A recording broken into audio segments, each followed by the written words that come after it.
ভাইজান, আমাকে একা ফেলে তুমি চলে গেলে ভাইজান।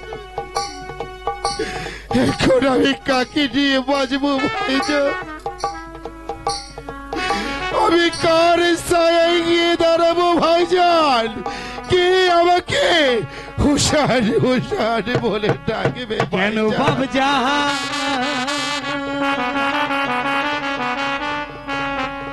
চলে গো গেলে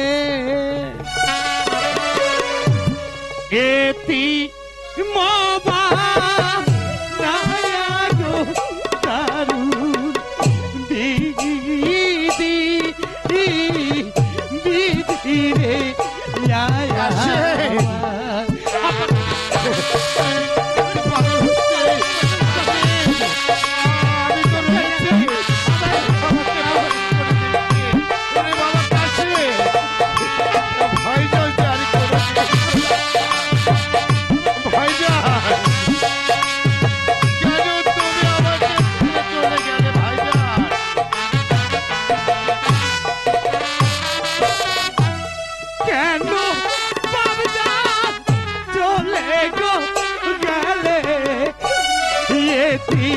বাবা নায়াগো দারুন বিদি বিদি কাছে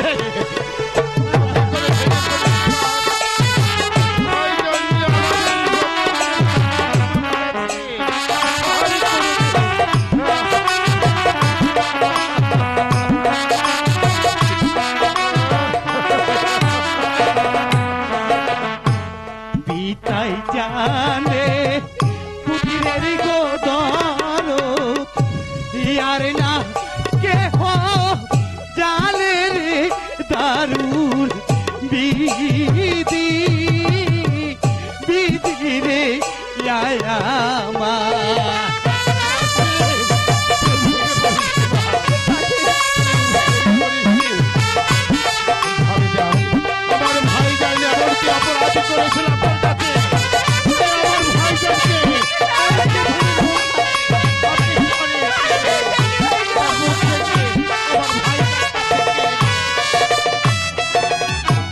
পিতাই জানে পুত্রের দরদ গো ইয়ার না কেহ জানে রে দারুন বিদি বিদি রে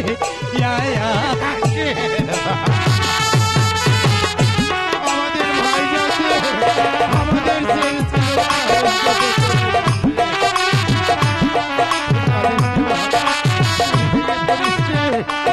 আমি তো আছি। কে ডাকিবে কাশিম গো বলে গেলো কিবে কোলে রে দারুন বিদি বিদি রে পাগল হয়েছে বাবা, তুই ধরছো না? আমি তো আমি তো এখনো বেঁচে আছি। তুই ভেঙে পড়িস, তুই ভেঙে পড়িস মা।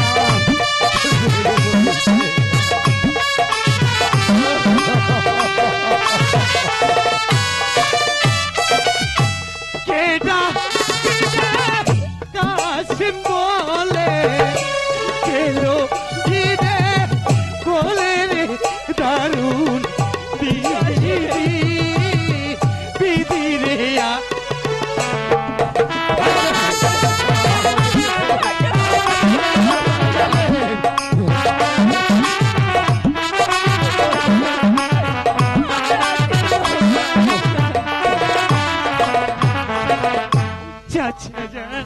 কাশি আজ হতেছি আমি এই পৃথিবীর মাঝে এতিম হয়ে গেলাম। আমার আব্বা হুজুর আমাকে এতিম বানিয়ে চলে গেল। আমি কেমন করে আমার আব্বা হুজুরকে ছেড়ে থাকিব? কাশি ভাইজান চলে গেছে, তাতে কি হয়েছে? আমি তো আছি।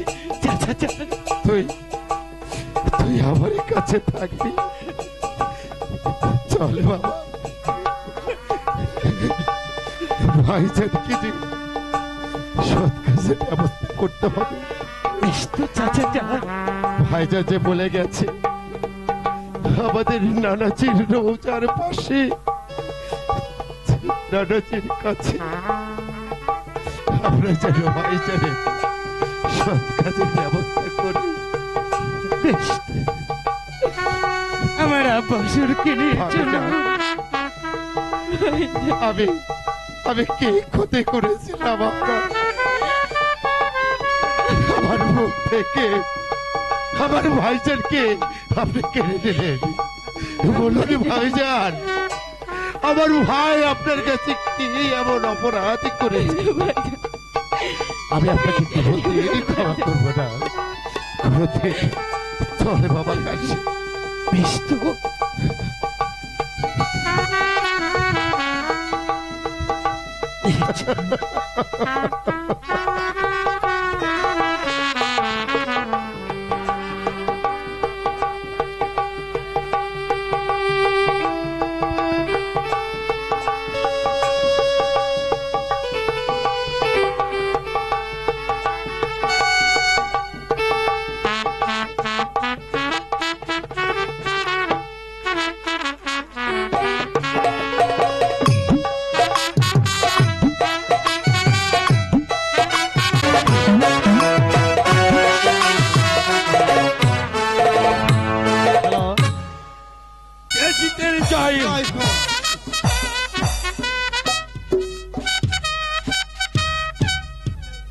মহামন্ত্রী মারওয়ান, বলুন সম্রাট।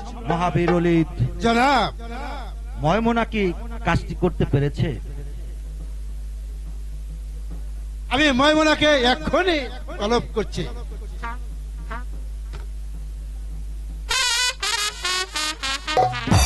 সম্রাট, আমার মনে হয় ময়মনকুটনি অবশ্যই এই কাজের সমাধান করে দিয়েছে। কি খুশি, কি খুশি, আনন্দ। হায় আল্লাহ, এই তো এসে পড়েছি হুজুর, এসে পড়েছি। সালাম হুজুর, সালাম। এসো, এসো ময়মনা। এসো ময়মনা, হ্যাঁ, আমি যে তোমারই অপেক্ষায় আছি। আরে হুজুর, আমি তো আপনার এই খবরটা দিবে রাইলাম। খুশির খবর, খুশির খবর। খুশির খবর?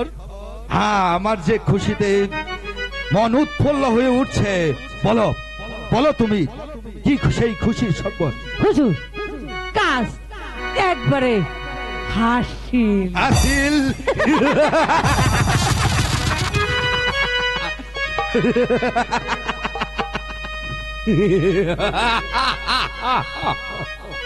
হাসান সাহেব, হাসান, হাসান শেষ।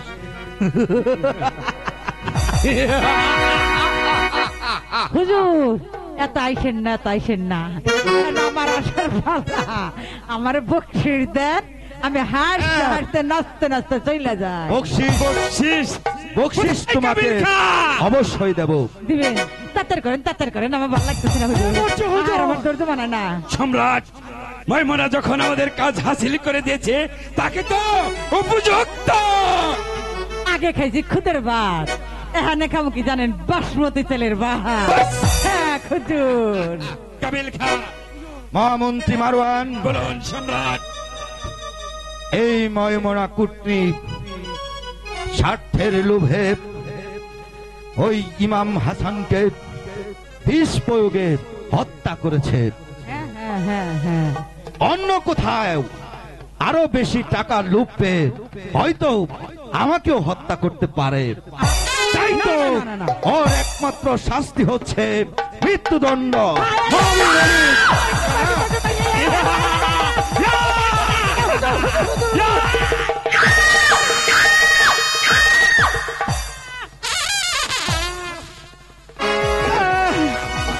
হুজুর, কি করলেন? এত কিছু দিবেন কইয়া আমারে মাইরা হালাইলেন হুজুর। আমার যে মইরা গাইয়া শান্তি লাগতেছে না, আমি কবে না পাবো তাই কইতেছে হুজুর। আমাইরে জান বলাইলেন, ওলো দুনিয়ার মানুষ, তোমরা আমার নাগাল পাপ কইরো না। এই যে ইমান কথায় কয় নবীর বংশ, আমার জন্য এইরকম হইল। লুবে লুবে পাপ, আর পাপে মৃত্যু। আল্লাহ আল্লাহ আল্লাহ যাই, আল্লাহ আল্লাহ লো হুজুর, আপনার কামটা ভালো করলেন না, আপনার উপকার করলাম। কাবিল খা, যাও এই বুড়িকে রাজ দরবারের বাইরে নিয়ে পানি চাপা দিয়ে রাখবে। আল্লাহ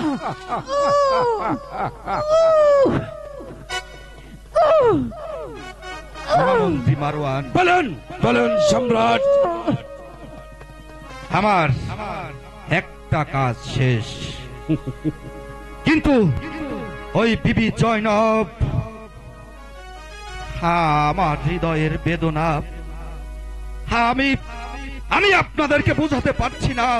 সম্রাট, আপনারা আপনারা সবই জানেন, হরিণ শিকারে গিয়েছিলাম ওই মক্কা নগরীতে। সেখানে এই সম্রাটকে দেখার জন্য হাজার হাজার নর নারী রাস্তার দুধারে দাঁড়িয়েছিল। আর ওই বিবি জয়নব, সে কিনা আমাকে দেখে এনকার চোখে তাকিয়ে তার কক্ষদ্বার বন্ধ করে দিল। আর তাই তো সেদিন থেকে ওই বিবি জয়নবকে পাবার জন্য আমার হৃদয় উত্তল হয়ে উঠল। বিবি জয়নব, তোমাকে পাবার জন্য কৌশলে আব্দুল জব্বারকে দিয়ে তোমাকে তালাক দিয়েছিলাম। তারপর পত্র দিয়ে বিবাহের প্রস্তাব পাঠিয়েছিলাম, আর তুমি আমার সেই বিবাহের প্রস্তাবকে প্রত্যাখ্যান করে পদদলিত করেছিলে। আমার পত্রকে পদদলিত করে তুমি ওই ইমাম হাসানকে সাধী করেছিলে। তাই তো ওই ইমাম হাসানকে আমি দুনিয়ার বুক থেকে সরিয়ে দিয়েছি। বিবি জয়নব, আমি দেখব তোমার ওই রূপের কত অহমিকা, কত দম্ভ। যেভাবেই হোক না কেন, তোমাকে আমার চাই চাই চাই। মহামন্ত্রী মারওয়ান, বলুন সম্রাট। যেভাবেই হোক, চলে বলে কলে কৌশলে ওই বিবি জয়নবের রূপের অহংকার আমি ভেঙে চুরে চুর করে দেব। তবেই আমার নাম সম্রাট এজিদ। সম্রাট, এত বিচলিত হলে তার হবে না, একটু ধৈর্য ধরুন, ধৈর্যের প্রয়োজন আছে। মহামন্ত্রী মারওয়ান, বলুন বলুন সম্রাট। আপনি আজই একখানা পত্র লিখে ওই কুফা নগরের বাদশা জিয়াদের নিকট পাঠিয়ে দেবেন। যেভাবেই হোক আমাদের চিরশত্রুকে ওই মদিনার রওজা থেকে বের করে আনতেই হবে। তা না হলে যে আমার আমার আমার মনোবাসনা কোনো দিন পূর্ণ হবে না।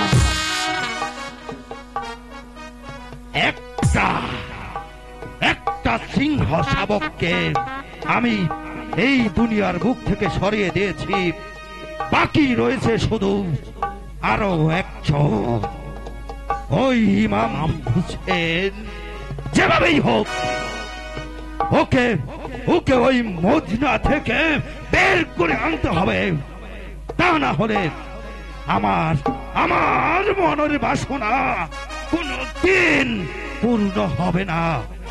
বেশ সম্রাট, আমি তাই করছি। আমি আজ একখানা পত্র লিখি বাদশাহ জিহাদের নিকট পৌঁছে দেব। আপনি কোনো চিন্তা করবেন না সম্রাট। এবার চলুন সম্রাট, আমরা এখন অন্তঃপুরে চলে যাই। বেশ, তাই যাব। হুসেন,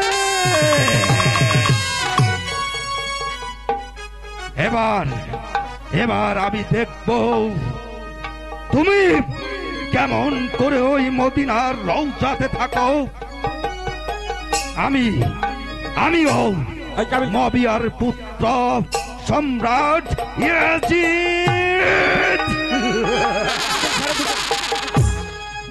যেমন করে হোক তোমাকে ওই মদিনা থেকে আমি বের করে আনবই। তারপর বলেন তুমি- সম্রাট, তারপর বিবি জয় নব। চলুন জনাব, এবার আমরা অন্তঃপুরে চলে যাই। তাই চলুন মহামন্ত্রী মারওয়ান।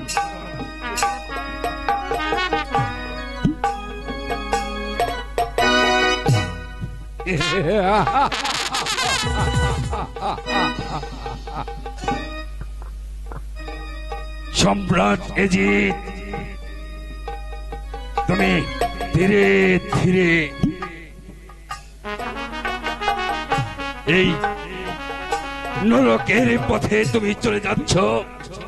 আমি তাই চেয়েছি তোমাকে কত নিচে নামানো যায়।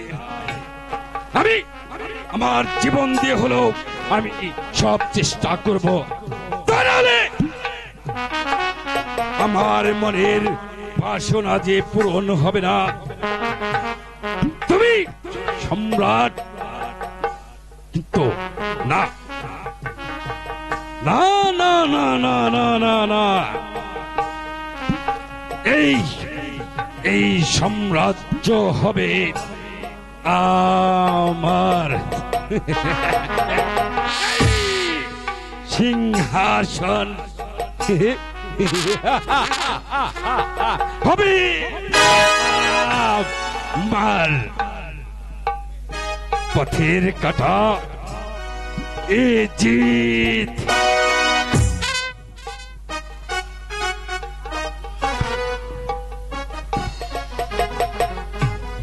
কাবিল খা, তুই জানিস বলতো আমার কয়টা চোখ? এক চোখ। কেমনে? আরেক চোখ আমার কি হয়েছিল বলতো কাবিল খা? আপনি বলুন। তাহলে শোন কাবিল খা, ওই সম্রাট এজিদ একটু শুধু অন্যায়ের জন্য আমার চোখ চিরদিনের জন্য শেষ করে দিয়েছে।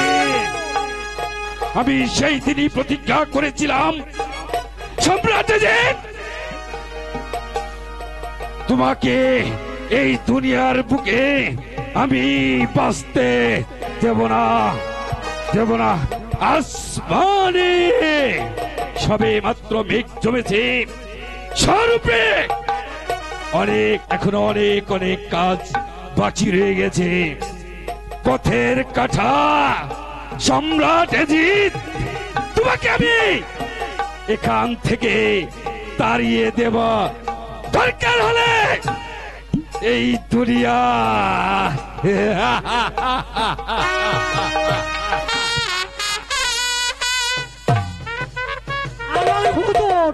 কুত্তের মতো পাগল হয়ে গেছে গা বিবি জয়নবিন দিকে। হায় হায় হায় হায় হায়, এখন আমি কি করি কি যাবো কিছুই তো জানি না।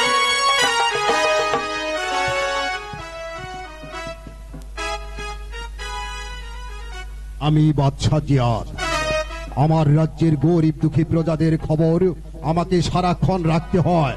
মন্ত্রীবর কেমন আছে আমার রাজ্যের প্রজা সাধারণ?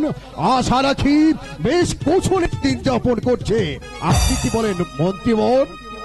হ্যাঁ বাদশাহ আমাদের, আমি সমস্ত কুফানগর ঘুরে এসেছি, কোথাও কোনো অশান্তি নেই। আমাদের রাজ্যের প্রজারা সুখে শান্তিতে দিনাতিপাত করতেছে। মন্ত্রীবর, আমি আপনার নিকট আরো একটি কথা জিজ্ঞাসা করতে চাই। বলুন বলুন জনাব। অনেক দিন গত হয়ে গেল, সম্রাট এজিদের সাথে আমার কোনো সাক্ষাৎ হচ্ছে না। আপনি কি দামেস্কের অধিপতি সম্রাট এজিদের কোনো খবর জানেন? না জনাব, বাদশাহ এজিদের কোনো সংবাদ আমার জানা নেই। হুজুর আসসালামু আলাইকুম। ওয়ালাইকুম আসসালাম। এই নিন দামেস্কের বাদশাহ এজিদের একখানা পত্র। বলতে না বলতেই সম্রাট এজিদের পক্ষ থেকে পত্র। দেখি। তাহলে আমি আসি জনাব। আচ্ছা, আসসালামু তুমি এবার আলাইকুম। আসতে পারো। দেখি আমার ভাই। বন্ধু কি লিখেছেন আমাকে। হ্যাঁ তাই তো দেখুন। ভাই জিয়া, পত্রে আমার আন্তরিক শুভেচ্ছা ও ভালোবাসা জানবেন। আশা রাখি বেশ কুশলে কাল যাপন করছেন। পর সংবাদ এই যে, মদিনার ইমাম বংশের হাসান এবং হুসেনের সাথে আমাদের শত্রুতা কিন্তু শেষ হয়ে যায়নি। হাসানকে মেরেছি আমি, বিষ পানে এখন বাকি রয়েছে ওই হুসেন। তাই তো আমি জানতে পেরেছি হুসেনের সাথে আপনার বন্ধুত্ব ভাব রয়েছে। আপনি যদি কৌশলে ওই মদিনার রোজা থেকে হুসেনকে বাহির করতে পারেন, তাহলে আমাদের মনোবাসনা সম্পূর্ণ পূর্ণ হবে। তার বিনিময়ে আমি আপনাকে দেব লক্ষ লক্ষ লক্ষ স্বর্ণমুদ্রা। আশা করি আপনি আমার পত্রের মূল্য দেবেন।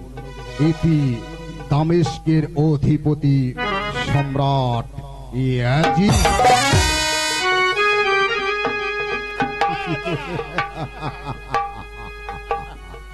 মন্ত্রীবর, বলুন জনাব।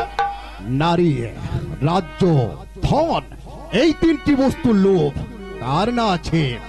আপনি আজই একখানা পত্র লিখে দামেস্কের আপনি ওই মদিনার হুসেনের নিকট পৌঁছে দিন। আর পত্রটা এমন করে লিখবেন যেন হুসেন পত্র পড়ার পরে ওই মদিনার রোজায় আর বসে না থাকতে পারে, পাগল হয়ে উন্মাদ হয়ে যেন ওই কুফায় চলে আসে। মনে রাখবেন, লক্ষ লক্ষ স্বর্ণমুদ্রা। হ্যাঁ, আপনি কিন্তু নিরাশ হবেন না। শুধু ভাববেন না আমি আপনাকে ঠকিয়ে। হ্যাঁ, জনাব। হ্যাঁ, তাই আমি তাই করছি জনাব। এখন চলুন আমি তাই মন্ত্রীবর। করছি। এখন চলো আমরা বিশ্রাম তাই নিয়ে চলুন করি। মন্ত্রীবর।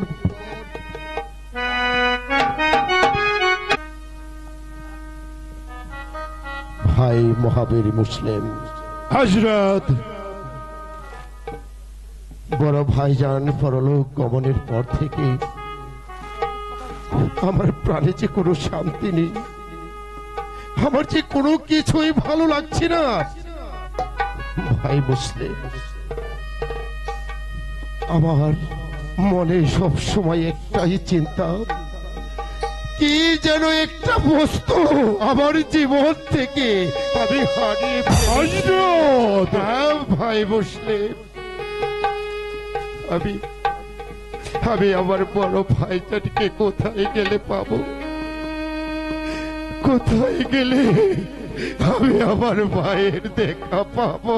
হযরত, যে যাবার সে চলে গেছে হযরত, সে তো আর কোনোদিন ফিরে আসবে না।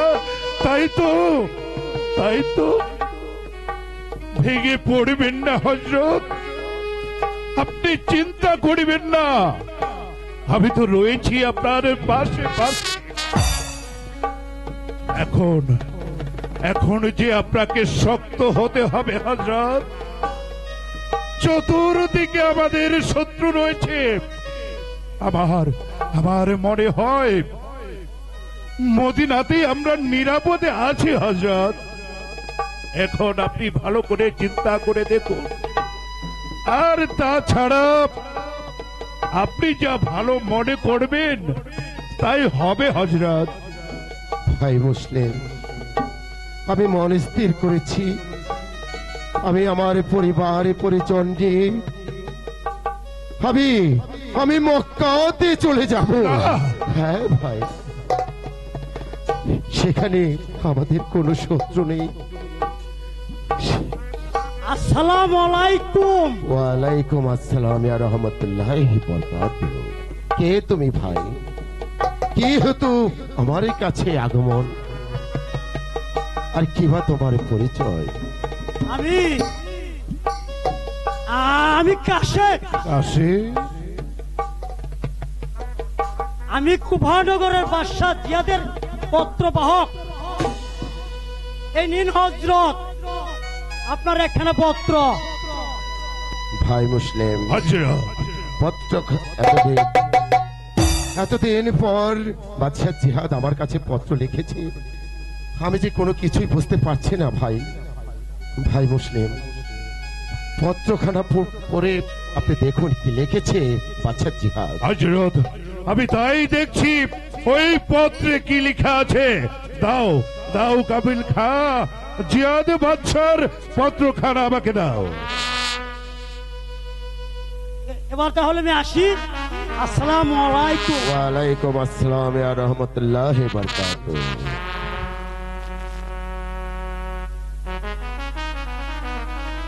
শ্রদ্ধেয় বড় ভাই, পত্রে আমার সালাম গ্রহণ করিবেন।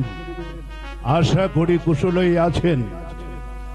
পর সমাচার এই যে বড় ভাইজানের পরলোক গমনের পর থেকে আমার মনটা ব্যাকুল হয়ে পড়েছে আপনাকে এক নজর দেখার জন্য। মুসলিম, আমার মন বলছে মদিনার রওজায় খুব একটা ভালো অবস্থানে নেই। তাই আমি আশা করছি আপনি আমার কুফানগরে আসা মাত্রই আমি আমার সিংহাসন আপনাকে দান করব।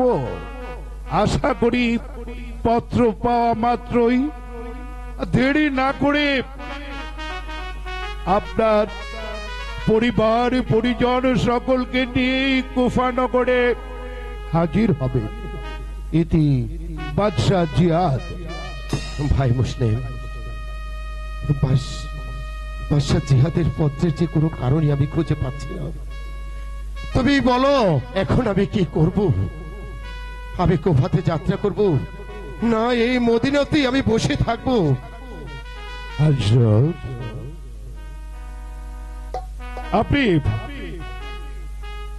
আপনি এক কাজ করুন হযরত। আপনার কুফায় যাওয়ার কোনো দরকার নেই হযরত। কারণ ওই বাদশাহ জিয়াদের মনে কোন ছল চাতুরিও থাকতে পারে। তাই তো আমি বলছিলাম কি হযরত, আপনার ওই কুফানগরে না যাওয়াই উত্তম হযরত। মুসলিম, বাদশাহ জিয়াদের কথায় এবং পত্রে আমি যে কোনটাই বিশ্বাস করতে পারছি না হযরত। ভাই মুসলিম, হ্যাঁ, আমার মনে হয় ওখানে না যাওয়াই ঠিক হবে হযরত। আমারও তাই মনে হচ্ছে। তাহলে তুমি আগামী কালই কুফাতে যাত্রা করো। এখন চলো ভাই মুসলিম, আমি তোমার যাবার ব্যবস্থা করি। হ্যাঁ, তাই চলুন হযরত, তাই চলো, তাই চলুন। তাই চলো। সম্রাটের জয় হোক, সম্রাটের জয় হোক। মহামন্ত্রী মারওয়ান, বলুন সম্রাট। আমরা যে কুফানগর বাদশাহ জিয়াদের নিকট পত্র লিখে পাঠিয়েছিলাম তার কোনো সংবাদ আমরা আজও জানতে পারলাম না। আমিও তো তাই ভাবছি সম্রাট। সম্রাট, ওই তো বাদশাহ জিহাদ আমাদের দরবারে আসতেছে।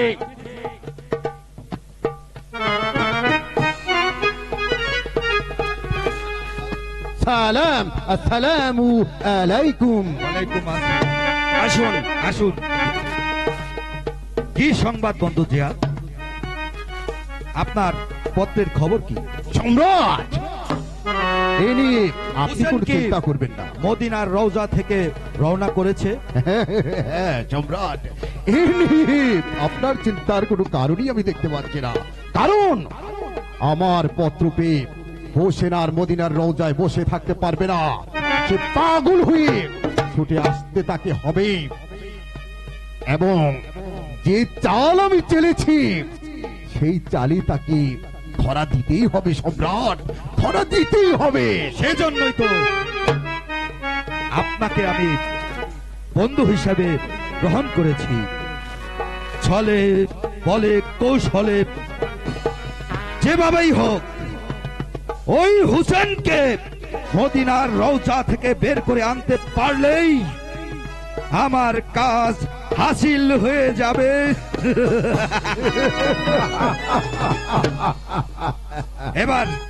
এবার চলুন আমরা অন্তপুরে। তাই চলুন সম্রাট, তাই চলুন সম্রাট, তাই চলুন।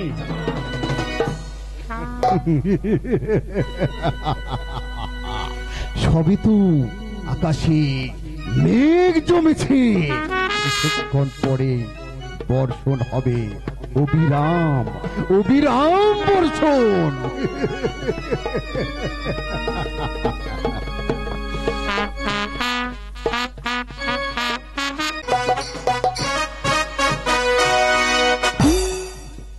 মন্ত্রীবর, আমি যে ভেবে কিছুই স্থির করতে পারছি না, মদিনা থেকে হোসেন এখনো আসছে না কেন?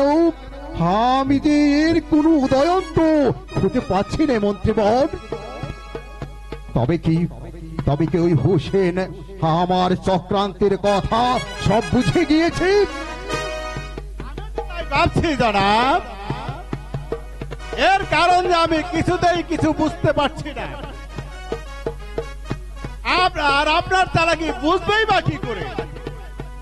আপনি অযথায় চিন্তা করছেন। নিশ্চয় হুসেন আসবে। আমার মনও তো তাই বলছে, কিন্তু এত বিলম্ব হচ্ছে কেন? না না না না না না না না না না না মন্ত্রীবর,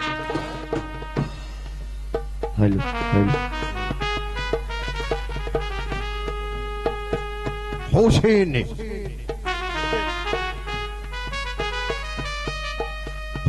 নিজে না আসে।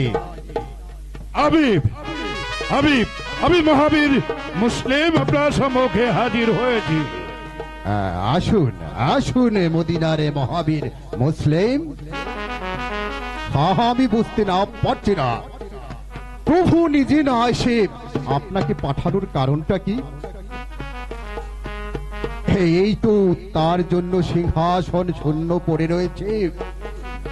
আমি যে তার আশার পথপালিক অধীর আগ্রহে চেয়ে আছি হযরত। আমি তাকে আমার এই রাজ্যের এই শূন্য সিংহাসনে তাকে অধিষ্ঠিত করতে চাই হযরত। বেশ, আপনার মনোবাসনা অবশ্যই হযরত পূর্ণ হবে বাদশাহ জিয়াদ। হযরত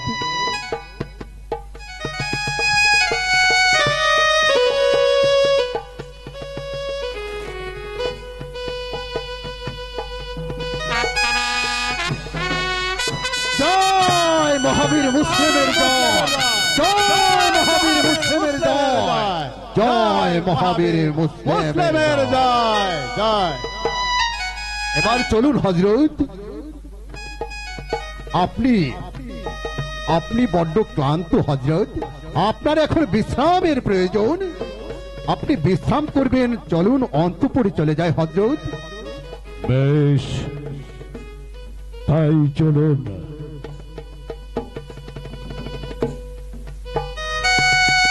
হ্যাঁ, তাই চলো জনাব, তাই চলো।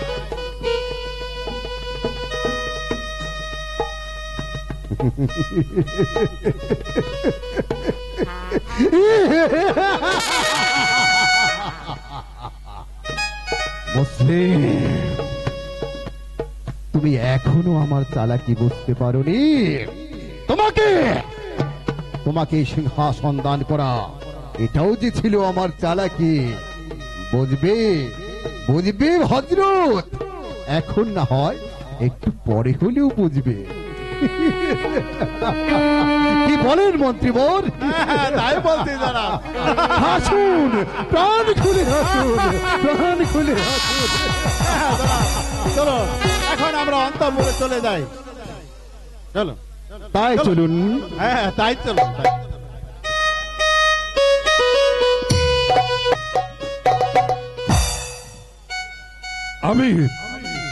আমি যা ভেবেছিলাম আসলে তা নয়।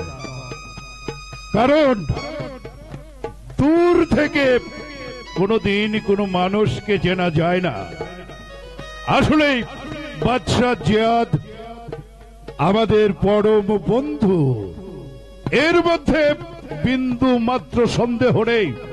তা না হলে এইভাবে কেউ তার নিজের সিংহাসন ছেড়ে দিয়ে সে অন্যকে সিংহাসনে বসাতে পারে?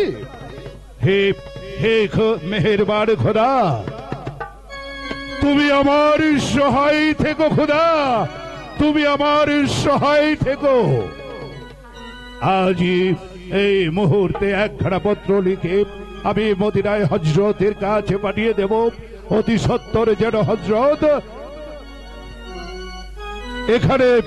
এখানে সপরিবারে চলে আসেন। কিন্তু আমার পুত্রদ্বয়কে আমি তো রেখে এসেছি। জানি না আমার পুত্রদ্বয় কোথায় আছে, কিভাবে আছে, আমি যে কিছুই বুঝতে পারছি না। কোথায় যাই দেখি আমার পুত্রদ্বয় কোথায় আছে।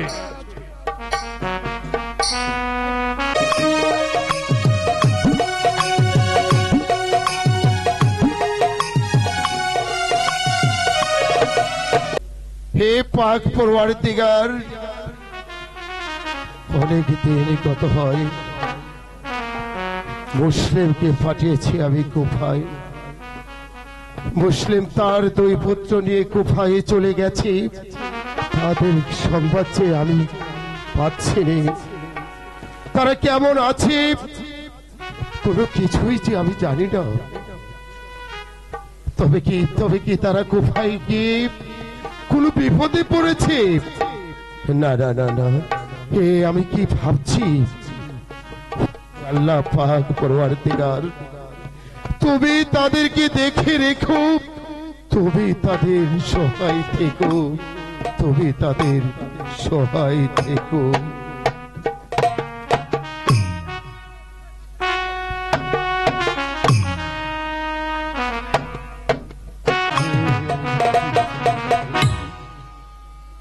ওয়ালাইকুম আসসালাম ওয়া রাহমাতুল্লাহি ওয়া বারাকাতুহু।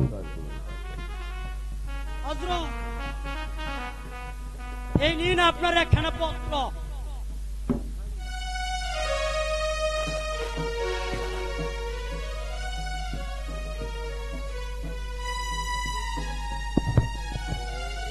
কি এই যে দেখছি কুফানগর থেকে মহাবীর মুসলিম পাঠিয়েছে। হে আল্লাহ পাক পরওয়ারদিগার, সত্যি তুমি রহমানের রহিম। দেখি ভাই মুসলিম পত্রে কি লিখেছে। হযরত, প্রথমে আমার সালাম গ্রহণ করবেন। পর সংবাদ এই যে আমি কুফানগর এসে জিহাদে কোন সল ছাত্রী আমি বুঝতে পারলাম না। আমি যাওয়া মাত্রই বাদশাহ জিহাদ আমাকে তার সিংহাসন দান করেছে। আমি এখানে বেশ ভালো আছি, শান্তিতে আছি। আপনি আমাদের জন্য কোনো চিন্তা করবেন না। এখানে আমাদের কোনো শত্রু নেই, তাই আমি আশা করি আপনি আমার পত্র পাওয়া মাত্রই আপনার পরিবারে পরিজন নিয়ে কুফাতে চলে আসবেন। খোদা আপনার মঙ্গল করবে। ইতি মহাবীর মুসলিম। এই তো মহাবীর মুসলিম আমার কাছে পত্র লিখেছে। তাহলে এবার আমি আসি। ঠিক আছে, ওয়ালাইকুম আসসালাম ওয়া রাহমাতুল্লাহি ওয়া বারাকাতুহু। হ্যাঁ, আমি আমার পরিবার পরিজন নিয়ে কোথায় গিয়ে বাচ্চা জিহাদ যে আমার পরম বন্ধু, সে কোনোদিন আমার কোনো ক্ষতি করবে না, সে বিশ্বাস আমার আছে, আর সেখানে যে আমাদের কোনো শত্রু নেই। না না না, আমি আর এখানে বসে থাকবো না। কেন আমার যে আর ভালো লাগছে না, চারিদিকে শুধু আমার শত্রু আর শত্রু। আগামীকালে আমি চলে যাব সেই কুফানগরে। আমি আমার পরিবার পরিজন নিয়ে আমি কুফাতে যাত্রা করব। হে পাক পড়ুয়ার দিগার, তুমি আমার সহায় থেকো, তুমি আমার সহায় থেকো, সহায় থেকো।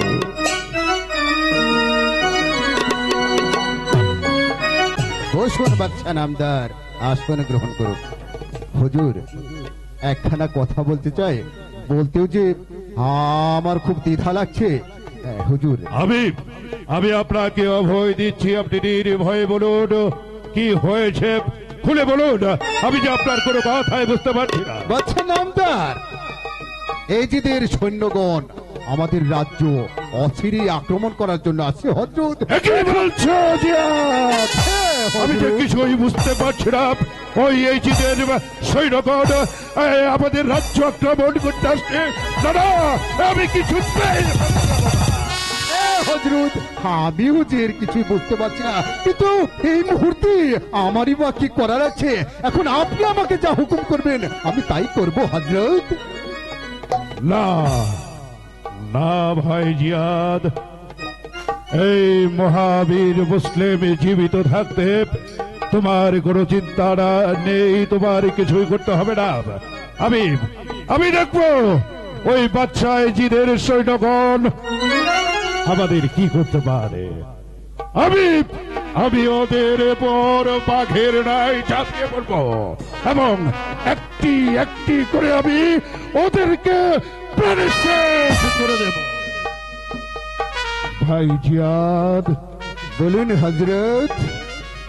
যত শীঘ্র পারেন আপনার সৈন্য সামন্ত সকলকে দিয়ে আমাকে এই মুহূর্তে আপনি আমাকে সাহায্য করুন।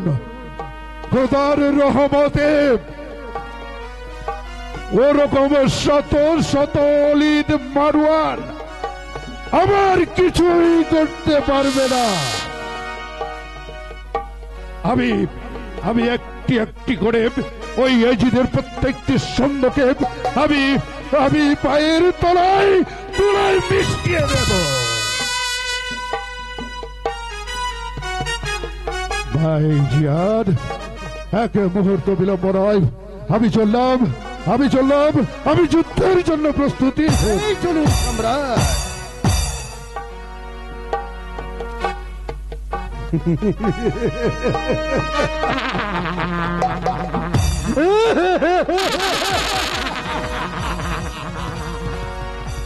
মহাবীর মুসলিম, তুমি আমার ছল চাতুরি এখনো বুঝতে পারোনি। তোমাকে রাজ্য দান করা এটাও যে আমার জ্বালাকি। তা না হলে যে আমি তোমাকে মারতে পারবো না। আমি বাদশাহ এজিদকে কথা দিয়েছি, তোমাকে হত্যা করতে পারলে সম্রাট এজিদ আমাকে দেবে লক্ষ লক্ষ টাকা স্বর্ণ মুদ্রা পুরস্কার। আমি আমি এবার দেখতে চাই তুমি কোথায় থাকো, কোথাকার জল কোথায় গড়ায়, কোথায় গড়ায়, কোথায় গড়ায়।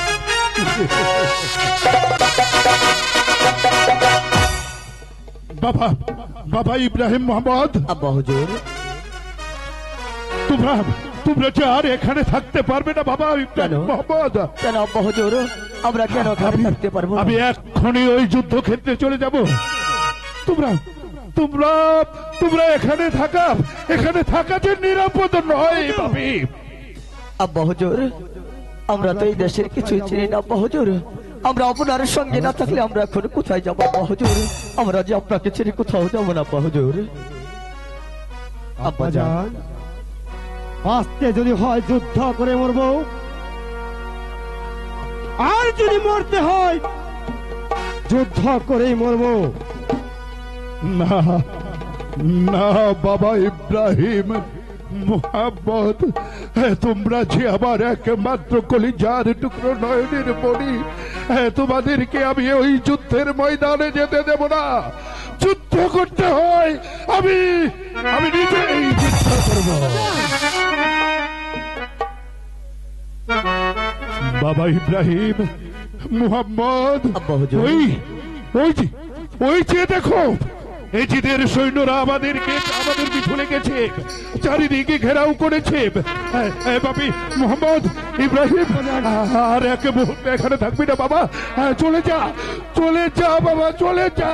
আব্বাজান, আব্বা হুজুর,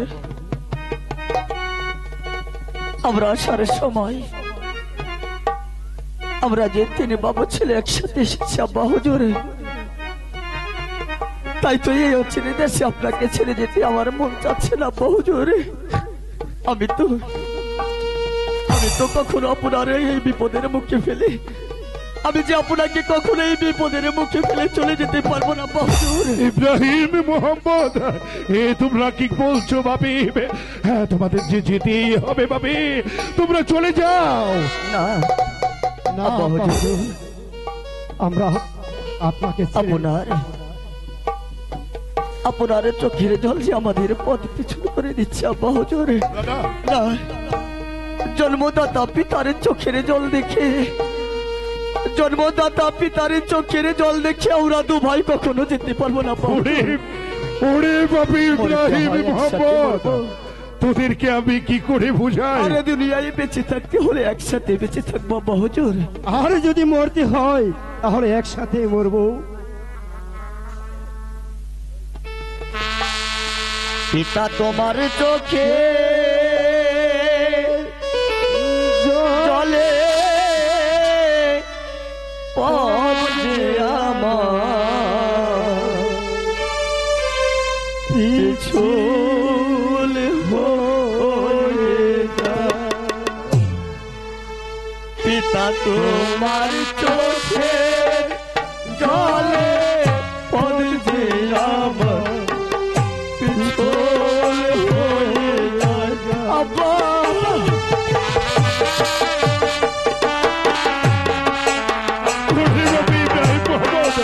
তোরা এইভাবে কাঁদিস না ভাবি, তোদের কান্না দিয়ে আমি আর করতে পারি না।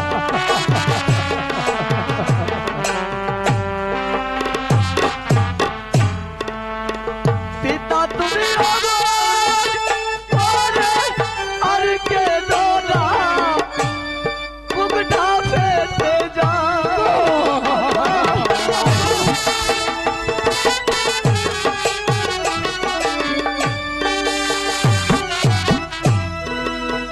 পিতা আর কে দোনা মুখটা ফেটে যায়। পিতার চোখের জলে পথে আমার পিছল হয়ে যায়। পিতার চোখের জলে পথে আমার পিছল হয়ে যায় আব্বা।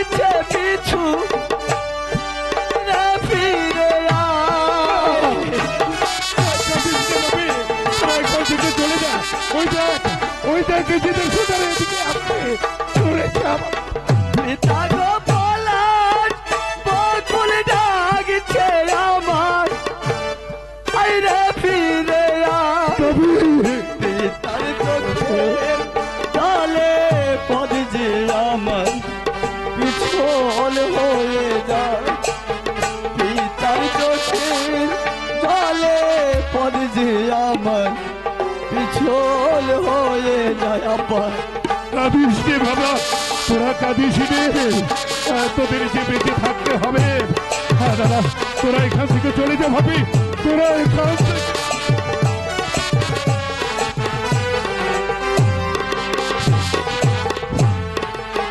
পিতা গর্ভকের মালিক যাচ্ছি চলে কপালে কি হয়